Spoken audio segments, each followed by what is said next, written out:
Menteri rang ba kame khalia ukon rat ke sangma ni de bentuk wa sorkar da wanrah go kyndon wa thame namo standard operating procedures SOP pynemkaam Siren ibya yit yong wakilai open thaba ha po ga jala dewa pentik na wa da bangkrek kam ki dewa khor ba yo puduna ye wa chak ta ki pe ba ukon ra da ong wa yo jibon ki ujor percha ye ki ong ki bru kam go VIP culture wa ini man i was nyau khia tang wa hap le bo pa ye ni no ro ki liang wa ga wi to ga da wa mkam om tang wa hawale ini dewa man go kamale kmai de man ko iwale bakla be man le kam ni de mi e khor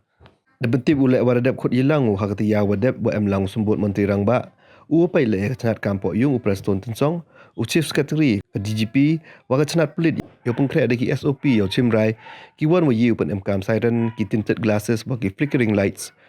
we hadin wadep ule ini do pungkre kam ki de khor ba chu de khana wa kini SOP rawan ra ki po cabinet hakati ya wan tang wa de ong wa ki tu ki em ha po kadan wa to uyada kam ki set plus set wa wai yakini de em chwa ki kyndon we imi pungkala ki. Yes, I have been receiving a large number of complaints and concerns by citizens about what people are calling VIP culture. It is, of course, a matter of concern, but we also have to look at it from multiple angles. There is a concern for security and safety, which should not be mixed with the aspect of culture as such. But safety and security is one aspect, which is something that we personally feel is important, should not be compromised. But if that particular safety and security concern becomes more of an attitude and it is used in a wrong way, then I think that is what really is the problem. Therefore, it is important for us to regulate it in the right way. And just last week, we had a meeting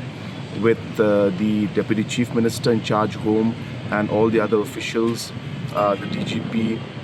the Chief Secretary, and we have asked the police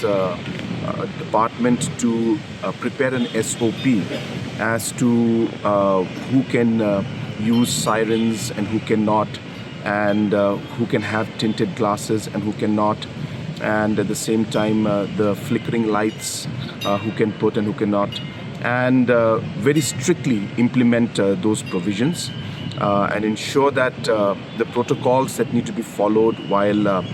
using the siren and the lights and other devices should be very strictly implemented and done as per the SOP. So therefore, steps are being taken. By next week, we will be bringing that to the cabinet, and we will be creating a very strict SOP as to who can and who cannot use these different sirens or glasses, tinted glasses, or flickering lights, and where and when it can be used and how it should be used. But again, as I said, the matter of also security and safety also is a concern. There are protocols that need to be followed for Z plus category, Z category, Y category, and these are defined protocols which again cannot be compromised. So therefore, those aspects need to be balanced, and as I mentioned, keeping the safety and security matter in front of us, we will work towards ensuring that this safety and security is not again abused in a manner in which it becomes a nuisance to the public. So the balancing of these two is what is required, and we hope that through this SOP that will be coming out very soon, which we will be passing in the cabinet, we should be able to minimize the inconvenience caused to the people.